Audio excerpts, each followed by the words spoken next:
Halo Sobat Alexindo. Di video kali ini, kita akan membahas pengelolaan PCBs dalam penilaian proper. Khususnya merangkum penjelasan langsung dari Direktorat Pengelolaan B3 pada ajang Envirotech 2026 kemarin. Nah, apa saja sih poin-poin yang dibahas? Yuk simak video ini bersama. Pertama, bagaimana sebenarnya bentuk pengolahan PCBs untuk oli transformator yang memiliki konsentrasi PCBs di atas 50 ppm? Trafo tersebut minyaknya akan dikeluarkan, akan di draining. Minyaknya akan dilakukan deklorinasi. Jadi kandungan ppm-nya akan diturunkan dan fasilitas ini bisa menurunkan kandungan ppm-nya ini sampai 2 ppm. Karena memang berdasarkan peraturan nantinya konsentrasi minyak di bawah 2 ppm inilah yang bisa dimanfaatkan kembali. Karena untuk proses sirkular ekonomi. Lalu bagaimana dengan badan transformatornya sendiri? Bagaimana proses pengolahannya? Dan bagaimana cara memastikan bahwa cangkang trafo sudah benar-benar bebas dari kontaminasi PCBs? Untuk karkasnya ataupun cangkang dari trafo ini, cangkang itu pun nanti ada materi yang padat berpori ataupun materi padat tidak berpori. Nanti akan dilakukan dismantling dan kemudian masuk ke dalam alat untuk dilakukan dekontaminasi. Jadi tentunya masih ada minyak-minyak yang menempel di cangkang-cangkangnya dan itu dilakukan pembersihan. Kemudian setelah dilakukan pembersihan nantinya akan dilakukan uji usap namanya. Jadi nanti harus dipastikan bahwa cangkang tersebut sudah memenuhi nilai kandungan yang ditetapkan. Ya ini 10 mikrogram per 100 cm persegi. Jadi nanti akan dilakukan uji usap di seluas 100 cm persegi. Kalau cangkang tersebut sudah memiliki nilai di bawah 10 mikrogram, maka dikategorikan sebagai limbah non B3.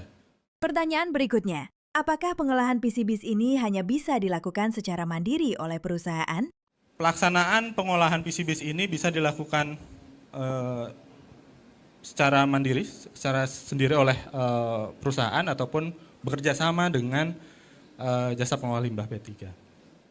Nah, setelah seluruh proses selesai dilakukan, apa langkah selanjutnya yang wajib dijalankan oleh perusahaan? Ya, terkait dengan pelaporan, semua proses tadi, bisnis proses pengolahan PCBs mulai dari inventarisasi, identifikasi, kemudian pengurangan, penyimpanan, pengolahan, semua harus tercatat, terdokumentasi dengan baik untuk nantinya masuk ke dalam pelaporan yang ada di Simpel.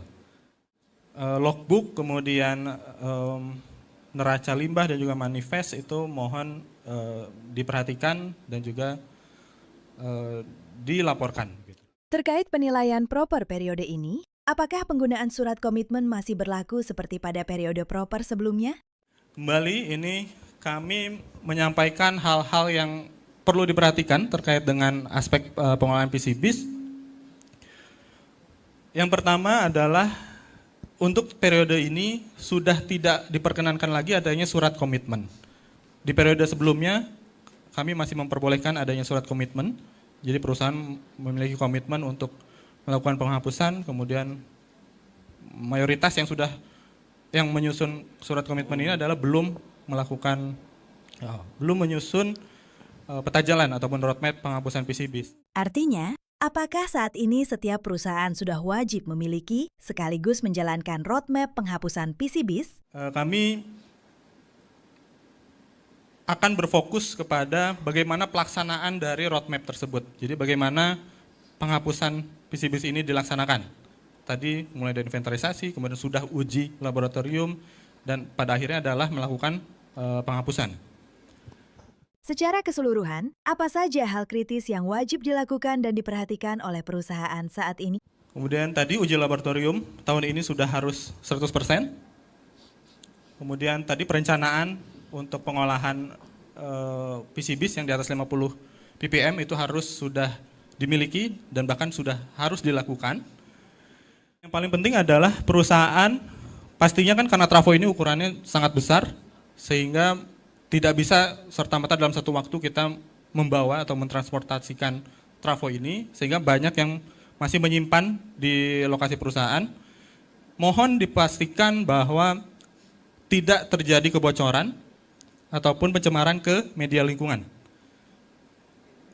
Kami tim dari Direktorat Pengelolaan B3 akan melakukan pembinaan juga ke lokasi Bapak dan Ibu untuk nantinya secara random mengecek bagaimana pengelolaan PCBs dilakukan oleh Bapak dan Ibu. Sebagai penutup, apa hal terakhir yang patut menjadi catatan penting bagi perusahaan dalam pengelolaan PCBs ini? Riwayat untuk pelaporan itu harus tadi tercatat, terdokumentasi, dan juga penyimpanan mohon diperhatikan sesuai dengan ketentuan peraturan perundang-undangan yang berlaku. Sampai jumpa pada video berikutnya. Jangan lupa untuk like, share, dan subscribe ya.